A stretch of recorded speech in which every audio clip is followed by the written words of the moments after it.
So this photograph is a fantastic photograph. It's D-Day. It's June of 1944. It's the most important day in many respects in the 20th century.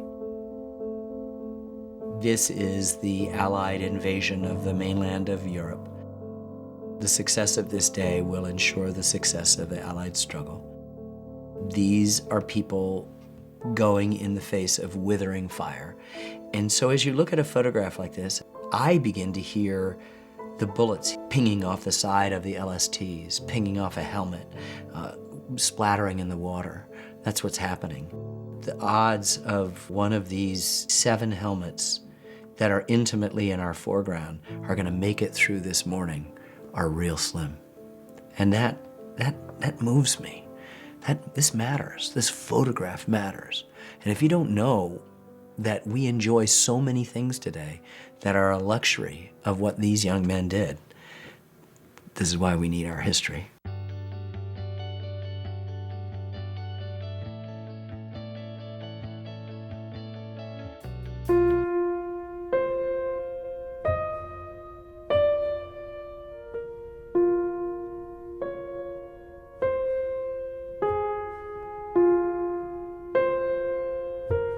I felt that we need to know the people we send to war. And there's a statistic that says that during World War II, 100% of Americans knew a soldier in combat. During the Vietnam War, basically 100% of Americans knew a soldier in combat. But during the Iraq and Afghanistan wars, it's only 2 or 3% of Americans know a soldier in combat. And so I really felt that we needed to get to know the soldiers, we needed to hear their stories, and they needed to tell their stories. These are photographs taken by soldiers in Iraq and Afghanistan. They were curated by Oregon photographer Jim Lommasson for a project he calls Exit Wounds. I believe in photography, and I think pictures can change the world. And whether it's a photograph taken by a journalist in a war zone, or if it's some student in Egypt taking a picture with their phone, those pictures can change the world. And so I love how democratic photography has become. Exit Wounds started as a series of photographs taken by Lommasson about homecoming.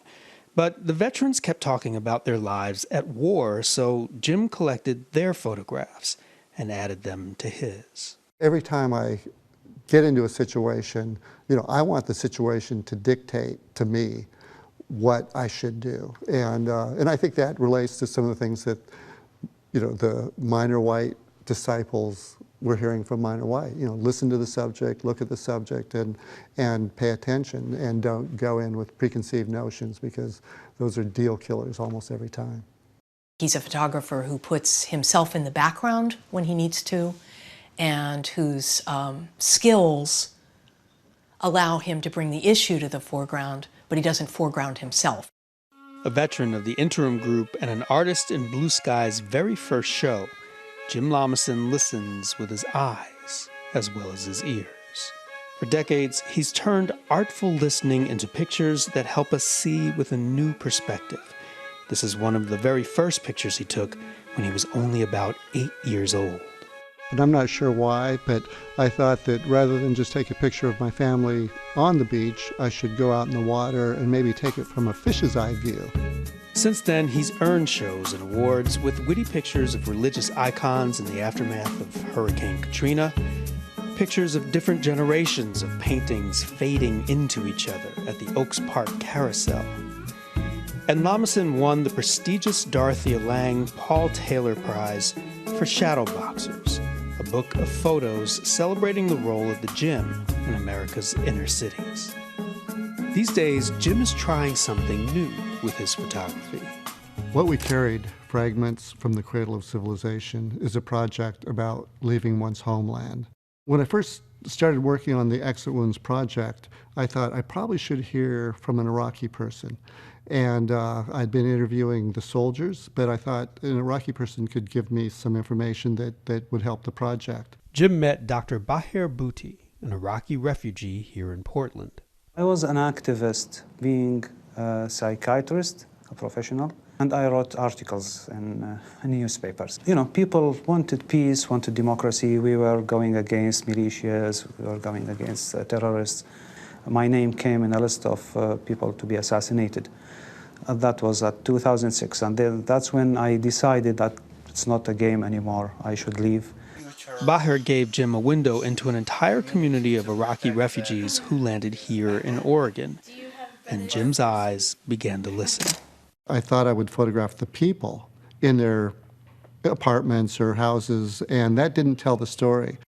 But visiting refugees in their new apartments, Jim began to notice that each one had managed to carry a couple of items that meant everything to them. The items were their connection to the lives they had left behind. When you're a refugee, you don't get to pack up a U-Haul trailer and drive it to your next stop. You often leave under the cover of darkness, sometimes with a kid under each arm, and a few things to get you through the night. And sometimes people bring a few things with them, or even one thing that is extremely meaningful. That object that they've carried with them carries so much importance that I wanted to help tell the story of leaving your homeland. So instead of taking a picture of the refugee, Jim decided to photograph their objects. But he didn't stop there. I returned the photograph to them, and I asked them to write that story on the photograph.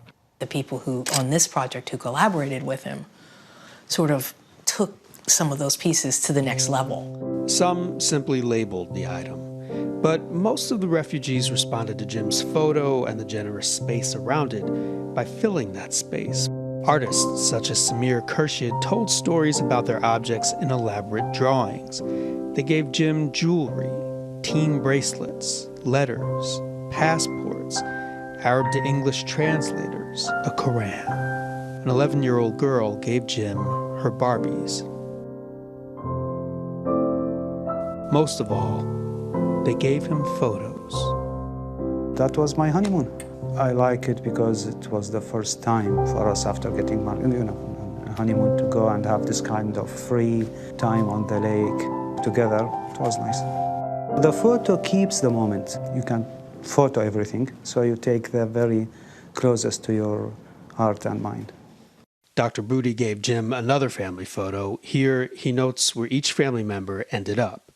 Budapest, Seattle, Jordan, or maybe Dubai. His mother died after he left, and he doesn't know where she is buried. We have been in the diaspora, and very spread all over. So again, trying to express this frustration of the situation. Jim visited the Portland home of artist and Artbeat alum Farouk Hassan and his wife Haifa Al-Habib. I come to America only with my books, nothing else. Haifa, an artist and academic, managed to bring this book of photos of archaeological artifacts all the way from Iraq. Haifa knows that the photos may be all that's left, because many of these ancient artifacts are being destroyed by ISIL and war.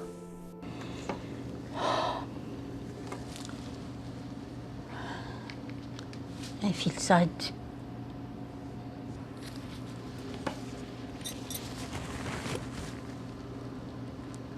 This feeling of pain, crying, and sadness is not a recent one.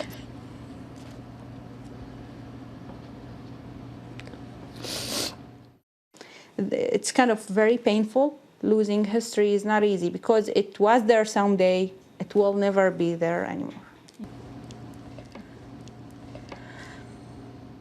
As she was talking and writing and painting, she was weeping. And tears were falling. Tears were falling on the artwork. So what Jim is doing is this extraordinary collaboration. He's a documentary and a social photographer, but with the highest goals. And his impulses are not to exploit a situation, but to bring forth the truth. And that's something that is going to make this stand the test of time.